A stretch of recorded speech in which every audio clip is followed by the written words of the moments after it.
Je 5 hodín 15 minút a sme vonku. Nie sme vonku sami.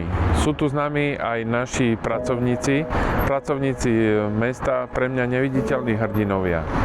My bereme ako samozrejmosť, že je mesto upratané, že máme popolievané kvety, že nám pekne kvitnú v našich kruhových objazdoch, že sme hrdí na naše mesto, aké je pekné, aké je čisté.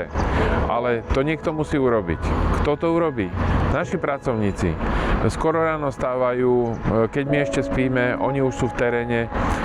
Či prší, či sneží, či je teplo, či je zima. Naši pracovníci z našich technických služieb robia svoju robotu. A dnes je tomu tak.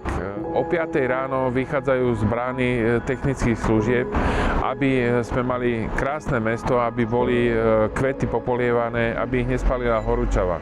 Je extrémne teplo v týchto dňoch. Preto sa snažíme, aby sa v našom meste dalo fungovať, aby sa dalo pohybovať po meste.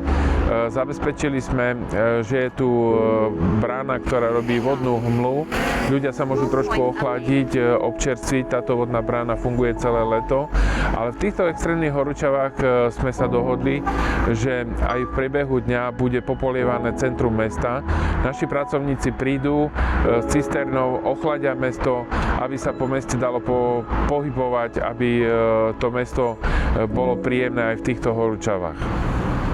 Robíme všetko preto, aby naše mesto bolo čisté, pekné, upratané, aby sme na ňo boli hrdí, pretože reprezentuje nás, reprezentuje celý okres.